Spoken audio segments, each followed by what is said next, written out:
Hello friends, जय हिंद। आज हम लोग आने वाले रीट एग्ज़ाम के लिए सीडीपी के 50 मोस्ट इम्पॉर्टेंट क्वेश्चन पढ़ेंगे, जो आने वाले एग्ज़ाम की दृष्टि से बहुत ही ज़्यादा इम्पॉर्टेंट है। और संपूर्ण सीडीपी की प्लेलिस्ट बनाई गई है रीट सीडीपी के नाम से, जिसको देखना है और वीडियो बाकी जो वीडियो हैं पिछले वीडियो देख सकते हैं। और अगर वीडियो अच्छा लगे तो चैनल को सब्सक्राइब करें, वीडियो को लाइक करें, कमेंट करें। तो चलिए देखते हैं। पहला क्वेश्चन यहाँ पर दिया गया है। पहला प्रश्न यहाँ पर दिया गया है, बच्चे की बुद्धि लब्धि 90 से 110 के मध्य है, वह है सामान्य बुद्धि वाला, प्रखर बुद्धि, उत्कृष्ट बुद्धि या फिर प्रतिभाशाली। तो इसका आंसर हो जाएगा, अगर किसी बच्चे का जो है बुद्धि लब्धि आईक्यू लेवल 90 से 110 के बीच में है तो वह आएगा सामान्य बुद्धि के अंतर्गत। किसके अंतर्गत आएगा? सामान्य बुद्धि के अंतर्गत आएगा। और इससे संबंधित 2 पॉइंट आपको और नोट करने हैं कि जड़ बुद्धि वाला बालक किसे कहा जाता है। जड़ बुद्धि वाला बालक किसे कहते हैं? तो 71 से कम अगर आईक्यू लेवल है, 71 से कम अगर है तो इसे कहा जाएगा जड़ बुद्धि वाला बालक। और एक पॉइंट इसमें से नोट करना है आपको, जो है कि प्रतिभाशाली बालक किसे कहते हैं। प्रतिभाशाली बालक किसे कहा जाता है? तो 130 प्लस अगर आईक्यू लेवल आ रहा है, 130 प्लस, तो उसे क्या कहते हैं? प्रतिभाशाली बालक कहते हैं। उसके बाद बुद्धि लब्धि का जो फार्मूला होता है, सूत्र होता है, यह आपको याद रखना है।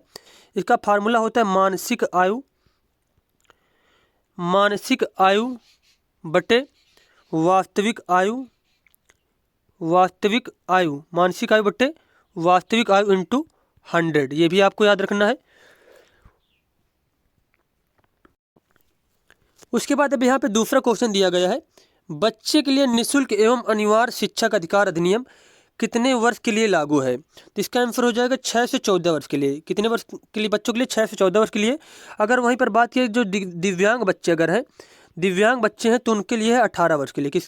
उनके लिए है 18 वर्ष के लिए। कौन से एक्ट की बात की जा रही है यहाँ पे? Right to education act, RTE act 2009 के बारे में, 2009 के बारे में। एक बच्चे की वृद्धि और विकास के अध्ययन की सर्वाधिक अच्छी विधि कौन सी है? तो वृद्धि और विकास के अध्ययन की सर्वाधिक अच्छी विधि मानी जाती है विकासीय विधि। कौन सी विधि? विकासीय विधि।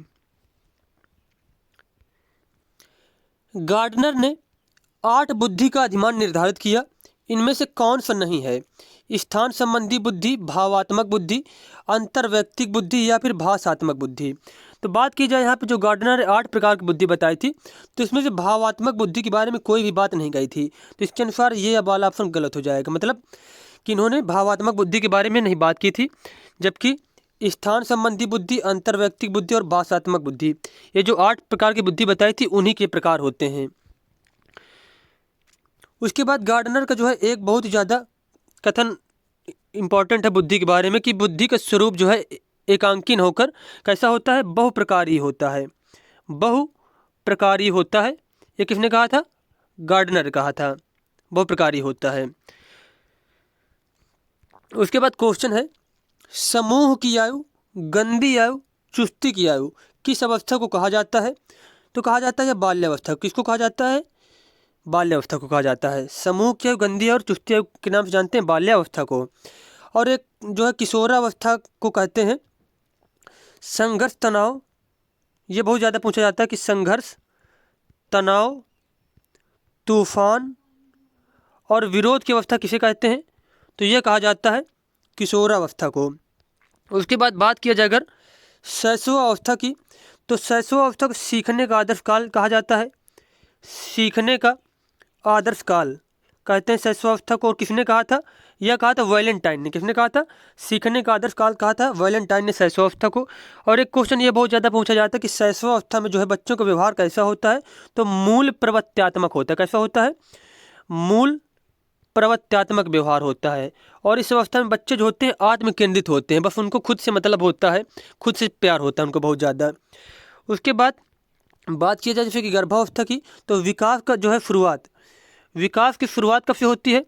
तो विकास की शुरुआत जो है गर्भावस्था से हो जाती है, या फिर जो है प्रसव पूर्व अवस्था से। प्रसव पूर्व अवस्था से विकास की शुरुआत हो जाती है, और जब तक प्रत्येक व्यक्ति की जैसे कि मृत्यु नहीं हो जाती तब तक विकास चलता रहता है। मनोविज्ञान शिक्षा का आधारभूत विज्ञान है, यह कहा था स्किनर ने। किसने कहा था? स्किनर ने कहा था। मनोविज्ञान क्या? शिक्षा का आधारभूत विज्ञान है। हिंदी अक्षरों को बालक किस आयु में पहचानने लगते हैं? तो इसका आंसर हो जाएगा 3 वर्ष में। कितने वर्ष में? 3 वर्ष में।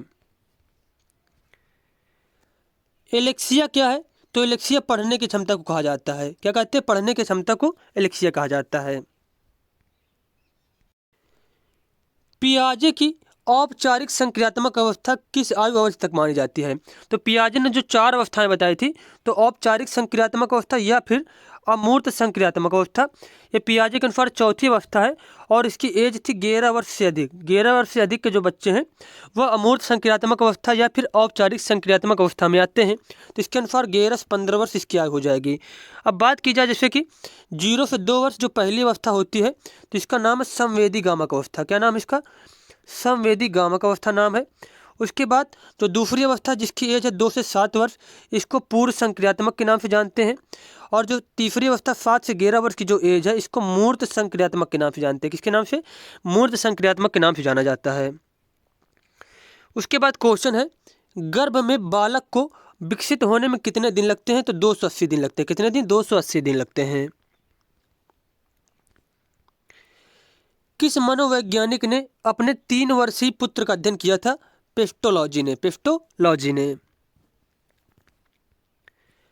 बालक का विकास होता है सिर से पैर की ओर। कैसे होता है? सिर से पैर की ओर होता है।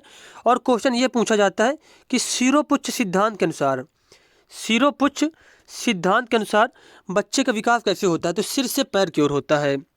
या फिर एक और अन्य नाम इसका जैसे कि मस्तकाधोमुखी। मस्तकाधोमुखी जो सिद्धांत है, इस सिद्धांत के अनुसार बच्चे का विकास कैसे होता है? तो सिर से पैर की ओर होता है। उसके बाद एक क्वेश्चन यह पूछा जाता है कि सबसे पहले बच्चे के किस अंग का विकास होता है? तो सिर का सबसे पहले विकास होता है। उसके बाद अगला क्वेश्चन है कि विकास के संबंध में गलत कथन क्या है? विशिष्ट से सामान्य की ओर विकास होता है, तो यही ऑप्शन गलत हो जाएगा, क्योंकि विकास जो होता है पहले सामान्य से विशिष्ट की ओर होता है। जैसे कि कोई बच्चा है तो पहले अपनी उंगलियां चलाना सीखेगा, फिर उसके बाद पूरे शरीर में उसका कंट्रोल होगा, फिर उसके बाद दौड़ना भागना स्टार्ट कर देगा। ना ही कि पहले दौड़ना स्टार्ट करेगा। तो ये ऑप्शन यहाँ पे गलत दिया गया है। विकास सार्वभौमिक प्रक्रिया सही कथन है बिल्कुल। दिशा सिर से पैर की ओर होती है, अभी हम लोगों ने पढ़ा, यह भी कथन सही है। और वर्तुलाकार गति में होता है विकास।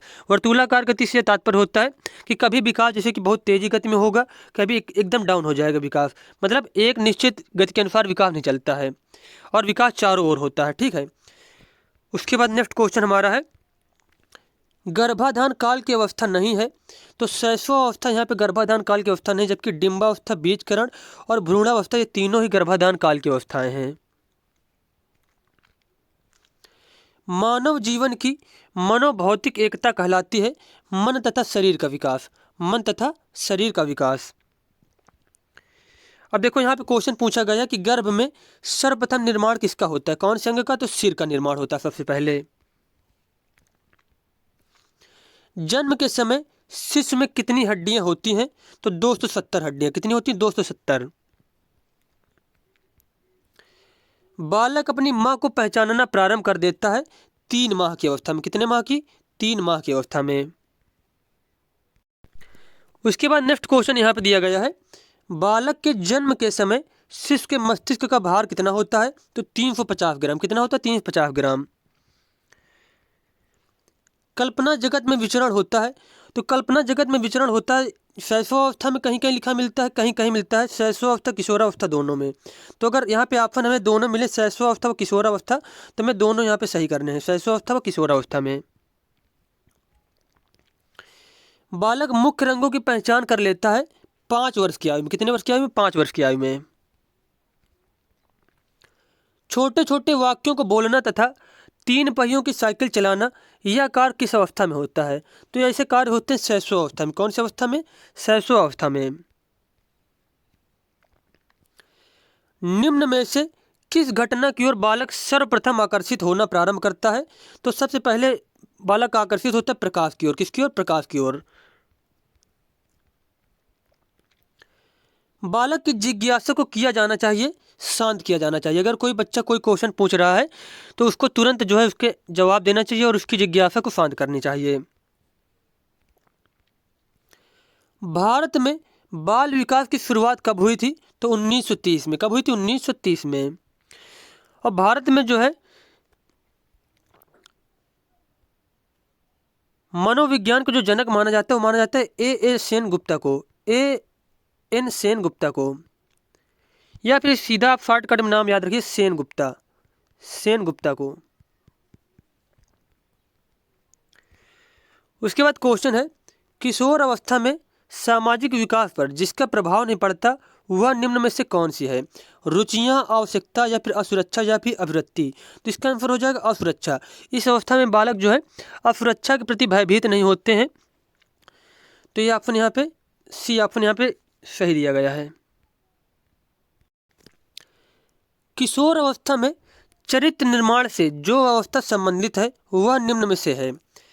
वह अवस्था होती है आधार युक्त आत्मचेतन अवस्था, आधार युक्त आत्मचेतन अवस्था। विकास व्यक्ति में नवीन विशेषताएं और योग्यताएं प्रस्फुटित करता है। यह कथन किसका है? यह कथन है हरलॉक का। किसका? हरलॉक का। किशोरावस्था एक नया जन्म है, इसमें उच्चतर और श्रेष्ठतर मानव विशेषताओं का जन्म होता है। यह कथन किसका है? तो यहाँ पे जो कथन दिया गया इसका आंसर हो जाएगा स्टैनले हॉल का। किसका? स्टैनले हॉल ने कहा किशोरावस्था एक नया जन्म है, इसमें उच्चतर और श्रेष्ठतर मानव विशेषताओं का जन्म होता है। किसने कहा था? स्टैनले हॉल ने। और किशोरावस्था के बारे में इन्होंने एक बहुत ज़्यादा इम्पॉर्टेंट का जो है कथन पूछा जाता है पेपर में कि किशोरावस्था को संघर्ष, तनाव, तूफान और विरोध की अवस्था किसने कहा है? ये बहुत ज़्यादा क्वेश्चन पूछा गया है। तो यह कहा था स्टैनले हॉल ने। किसने कहा था? स्टैनले हॉल ने कहा था। किशोरावस्था आदर्शों की अवस्था है, सिद्धांतों के निर्माण की अवस्था है, साथ ही जीवन का सामान्य समायोजन है। यह परिभाषा देने वाले कौन है? यह परिभाषा दी थी जीन पियाजे ने। किसने? जीन पियाजे ने। मानसिक विकास का संबंध नहीं है शिक्षार्थी की वजन एवं ऊंचाई से। वजन एवं ऊंचाई से जो है मानसिक विकास का कोई भी संबंध नहीं, जबकि तर्क एवं निर्णय, स्मृति का विकास और अवबोध की क्षमता, ये सारी चीज़ें जो है मानसिक विकास से संबंधित होती हैं। मनुष्य के शरीर में हड्डियों की संख्या कम से कम होती है। तो किशोरावस्था के बाद, किशोरावस्था के बाद किशोरावस्था की प्रमुख समस्या क्या होती है? तो किशोरावस्था की प्रमुख समस्या होती है समायोजन की। किसकी? समायोजन की। किशोरावस्था बड़े संघर्ष, तूफान और विरोध की अवस्था है। यह कथन किसका है? तो यह कथन कहा है स्टैनले हॉल का। किसका? स्टैनले हॉल का। अभी हम लोगों ने पढ़ा भी था कि कथन दिया गया था स्टैनले हॉल के द्वारा। उसके बाद क्वेश्चन है यहाँ पे जीन पियाजे के अनुसार संज्ञानात्मक विकास की कितनी अवस्थाएं? तो 4 अवस्थाएं हैं। और जीन पियाजे किस देश के मनोवैज्ञानिक थे? तो स्विट्जरलैंड के, स्विट्जरलैंड के मनोवैज्ञानिक थे। उसके बाद अगला क्वेश्चन हमारा है एरिक्सन के अनुसार कौन सी अवस्था में बालक अधिक पहल करता है लेकिन बहुत सशक्त भी हो सकता है, जो दोष भावनाओं की ओर ले जाता है? तो यहाँ पे इस क्वेश्चन का आंसर हो जाएगा कि एरिक्सन के अनुसार वह अवस्था कौन सी है जिसमें बालक अधिक पहल करता है लेकिन बहुत सशक्त भी हो सकता है? तो वह अवस्था होती है 3 से 6 वर्ष तक पहल बनाम दोष अवस्था। और एरिक्सन ने कुल कितनी अवस्थाएं बताई थी? तो 8 अवस्थाएं बताई थी। अगला क्वेश्चन यहाँ पे दिया गया है मानसिक विकास को प्रभावित करने वाला कारक नहीं है परिवार का वातावरण, धार्मिक वातावरण, परिवार की सामाजिक स्थिति, परिवार की आर्थिक स्थिति। तो इसका आंसर हो जाएगा धार्मिक वातावरण, धार्मिक वातावरण। नैतिक तर्क का अवस्था सिद्धांत किसने स्पष्ट किया था? कोहलबर्ग ने। किसने किया था? कोहलबर्ग ने। उसके बाद एरिक्सन ने मनोसामाजिक सिद्धांत दिया था। मनोसामाजिक सिद्धांत किसने दिया था? एरिक्सन ने। फ्रायड ने मनोविश्लेषणात्मक सिद्धांत दिया, मनोविश्लेषण सिद्धांत दिया था फ्रायड ने। पावलोव ने क्लासिकल अनुबंधन का सिद्धांत दिया था। क्लासिकल अनुबंधन का सिद्धांत किसने दिया था? पावलोव ने दिया था। उसके बाद नेक्स्ट क्वेश्चन यहाँ पर दिया गया है वंशानुक्रम से संबंधित प्रयोग चूहों पर किसने किया था? वंशानुक्रम से संबंधित प्रयोग चूहों पर किसने प्रयोग किया था? तो किया था ये मेंडल ने। किसने? मेंडल ने। नेक्स्ट क्वेश्चन यहाँ पर दिया गया है कौन सा ऊर्जावान मित्रवत बालक का लक्षण नहीं है? खुश मिजाज, सामाजिक, आसानी से चढ़ने वाला या फिर ऊर्जा को उच्च स्तर वाला। तो ऊर्जावान मित्रवत बालक जो है आसानी से चढ़ने वाले नहीं होते। यहाँ तो सी ऑप्शन यहाँ पे गलत दिया गया है, तो इसके अनुसार यही ऑप्शन सही हो जाएगा क्योंकि यहाँ पे निगेटिव क्वेश्चन पूछा गया है। नेक्स्ट क्वेश्चन यहाँ पे दिया गया है, किशोरावस्था प्रारंभ होती है। किशोरावस्था प्रारंभ कब से होती है? 12 वर्ष की आयु से और 18 वर्ष तक चलती है। कितने वर्ष तक? 18 वर्ष तक चलती है। उसके बाद क्वेश्चन यहाँ पे है, पूर्णतः प्रकारशील व्यक्ति का संप्रत्यय किसने दिया था? पूर्णतः प्रकारशील व्यक्ति का संप्रत्यय दिया था कार्ल रोजर्स ने। कार्ल रोजर्स ने। उसके बाद क्वेश्चन यहाँ पे है, निम्न में से किसने बच्चों में वस्तु स्थायित्व के विकास को समझने में सहायता की थी? तो पियाजे ने। किसने? पियाजे ने। उसके बाद क्वेश्चन यहाँ पे है, सूर्य बच्चे के साथ साथ चलता है, उसके मुड़ने का अनुकरण करता है और बच्चे की बात सुनता है। यह कथन बालक के किस लक्षण की ओर इंगित करता है? तो सजीव चिंतन की ओर। सजीव चिंतन की ओर। बच्चे समझते हैं कि जो सूर्य है ये भी क्या सजीव है, मतलब इसमें भी जान है। उसके बाद क्वेश्चन यहाँ पर दिया गया है, किसने यह दावा किया कि सभी भाषाओं में होने वाले कुछ सार्वभौमिक गुण जन्मजात होते हैं?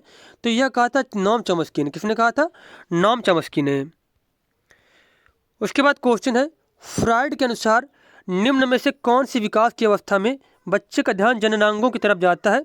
तो लैंगिक अवस्था में। कौन सी अवस्था में? लैंगिक अवस्था में।